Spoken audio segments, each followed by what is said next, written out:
In this video, I'm talking about 9 autism in girls symptoms that you definitely need to notice.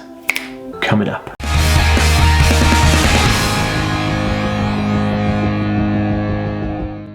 Hey guys, welcome back to TheAspieWorld. My name is Dan. I have autism, ADHD, OCD and dyslexia, and I make weekly videos on this type of content. So if you're new around here and you've never seen a video before and you want to learn more about that subject, remember to hit the subscribe button by clicking the notification bell to learn more about it. Also, if you are over on Facebook and watching this video, make sure to hit that like and follow button to see more videos exactly like this one. Guys, in this video, I'm talking about 9 super awesome, very interesting autism in girls symptoms that you need to know if you're looking to diagnose or understand girls on the autism spectrum. So watch until the end to make sure you get the full picture. Super important. Hey guys, welcome back. My name is Dan. You guys know that I just told you, which is super awesome, and I'm super pumped to do another video with you guys today. I'm super pumped. We've got 9 specific autism in girls symptoms that is just, yeah, love it. Oh man, it's good to have you all here. Let me know in the comments if you are a mum and dad searching for like, you know, is my kid on the spectrum or a friend, blah, blah, blah. Let me know if you're searching for someone else or if you are on the spectrum yourself in a comment down below. I read and respond to every single one. Let's open that conversation.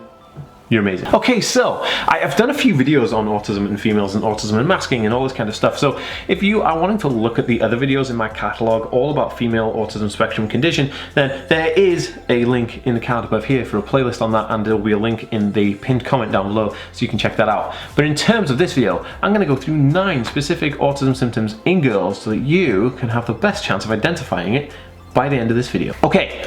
Awesome. Guys, before we get started, why not head over to Instagram, give me a cheeky follow. I do blog posts and informative videos over on Instagram as well, which is what I consider super awesome and helpful to you guys. And I love talking to people on Instagram. Hit me up in my DMs if you have anything to ask me. That is super dope. Okay, so the first thing we're going to talk about here, the first symptom, is selective mutism. Now, selective mutism is something that comes very, very common with autism, but more common in females on the autism spectrum, and I'm not entirely sure why, because I'm not a brain surgeon or a neurological scientist or a neurodevelopmental scientist, so I don't actually know the reasons, but I do know that it happens. So this basically means that a person could be very, very, you know, outspoken and outgoing with a certain group of people, but then when they're faced with somebody new or someone or a place that they're not so familiar with, or even a place they are familiar with, but they'll do the same thing every time they go there, they're just quiet, just mute, have nothing to say. People on the autism spectrum always have a lot to say, just like me, and every single video I upload, I just talk and talk and talk because I know I want to talk about something. But in terms of girls and selective mutism, it's really bizarre because they will talk and talk about their favorite subject again and again and again and again.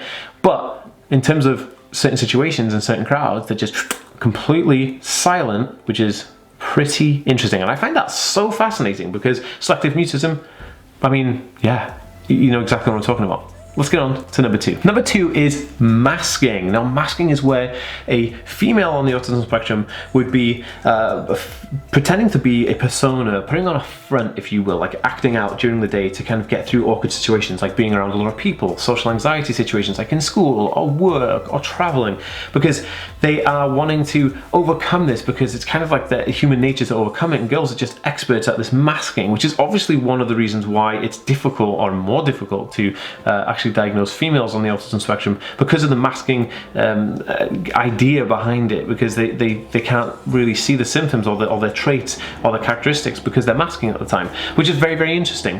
And masking is something that's very, very apparent, and there are a bunch of really interesting information about masking in girls on the spectrum, which I have put in a video in my playlist, so remember to check out that playlist I was talking about earlier, because I'll leave it on the end screen as well, because it's really, really interesting to see my friends who are also female on the spectrum talking about their experiences with masking, because I feel like it's something that everybody on the spectrum does do from time to time, but females on the autism spectrum seem to do it consistently. Which leads me to number 3, which is the next one in this set, right? Because this kind of comes into play with this, and this is the end of day meltdown. Now, if you're a female and you're on the spectrum and you've gone about your entire day masking from as soon as you leave the house till as soon as you come back, it's exhausting. You're exhausting all that resource, all your mental capacity to deal with the fact that you're kind of like freaking out inside, and you're trying your best to act as kind of calm as possible, is to overcome these things as possible in work because you want to do your best in work, in school because you want to do your best in school, in university, or in like a day out with friends or whatever, because at the end of the day you're trying to, you know, fit in as much as possible in your mind to that situation or scenario that you're in. But when you come home and you just lash out because you just had all this, it's like holding all this stuff, and you kind of get home and you just kind of you just dump it all down, and then you say, you know, enough is enough, and that the smallest thing could tick you off, or you just kind of get so overwhelmed emotionally that you just have this huge meltdown or crying fit or a panic attack, and then it takes you all night to recover, and then the whole process starts again, which is not a good cycle to be in, which is why it's important to have diagnosis, because then you can have access and help and support, you know, why you need it, really. But the end of day meltdown is something that is very, very apparent, and anybody who knows exactly what I'm talking about, please give this video a thumbs up right now, because you know it, right? This video deserves a thumbs up, so please give it a thumbs up. I'd love to get like maybe over 400 thumbs up. It'd be amazing if we could do that. So yeah, thank you. Okay, so number 4 is obsessive collection. Now, people on the autism spectrum typically have an obsessive interest, right? A specific special interest, like they might be really interested in race cars or airplanes or music or whatever, and they kind of niche down into that, and they learn all the things about it, and they'll read about it, and they'll talk about it, and that's their thing. Like mine is Fight Club, as you can see by my hat. But girls on the autism spectrum actually take it a little bit of a step further, and they actually do like an obsessive collection of stuff, like maybe a collection of teddy bears or Care Bears or books or DVDs or like small trinkets from Kinder Eggs, or it could be anything. It could even be nail varnish, it even could be like shoelaces, it could be anything, but they have a collection of it and they collect all of those things. Now, mums and dads know exactly what I mean, because their basements, garages and their lofts and attics are full of the collector's items of the people that they know are on the spectrum, and yeah, it's quite interesting, and I think this is one of the most interesting ones, because they'll know everything about like the Twilight thing, you know, they'll know everything about Twilight, all the characters and spin-off stories, and they'll have all those DVDs, and yeah, I love it. And Harry Potter's a big one for people on the spectrum as well. They're probably really into Harry Potter. You guys know exactly what I'm talking about. Drop me a comment if you know exactly what I'm talking about. But damn, nailed it. Okay guys, number 5 is issues with friends. Now, girls on the spectrum may find it really difficult to maintain friendships because they have a really hard time relating to another person, and you know, people who are neurotypical, because their brain works slightly differently to other people, and that's absolutely fine. But what is the outcome? Well, the outcome is that they're going to have difficulties making friends and or maintaining friendships, which is absolutely fine, but you know, help and support is definitely needed in those areas. Okay, number 6 is exhaustion and fatigue.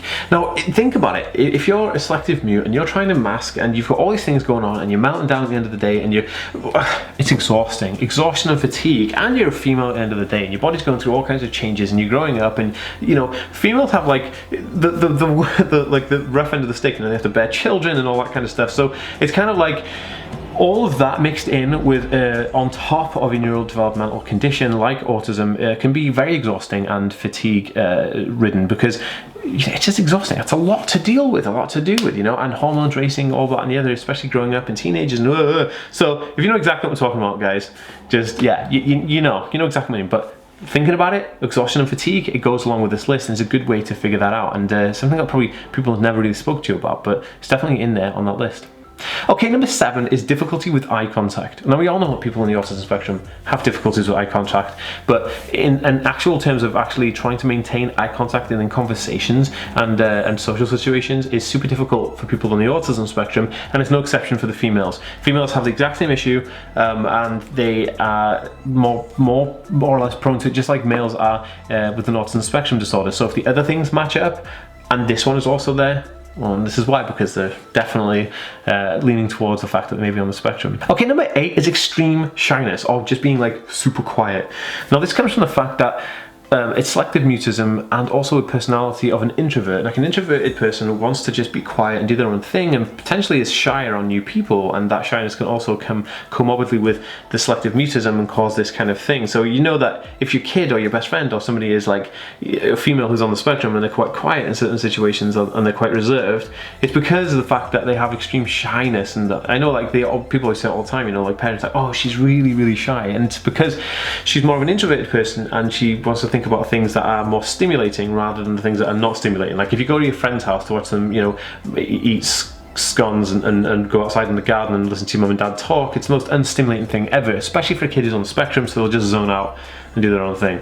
That is your shyness in a nutshell. Okay, so number 9, the ultimate one, is basically fussy eating. Now, fussy eating, it's not really fussy eating, it's actually a sensory processing disorder where they have difficulty with eating certain foods because it's more like a picky eater, because certain textures and certain smells and certain kind of formations of food can freak them out and cause meltdowns, shutdowns, and all kinds of stuff that you don't really want happening to you in your life. So fussy eating, you guys know exactly what I mean, because you call it fussy eating, but it's actually not. I did a video literally just on eating issues with autism and ways around helping it, so I will actually leave it in a card above here right now that you can check out after this video, because you know that'd be super helpful, and people give me super feedback on that blog post I did on Instagram about it, and that would be super awesome if you can check that out. Right guys, if you think this video can help somebody, please share it on Facebook, tag them in the comments here and on Facebook, and let them know that this video has really good information in it, because that'd be super awesome. Also, if you're new around here and you want to learn more, hit the subscribe button, and I'll see you next time. Peace.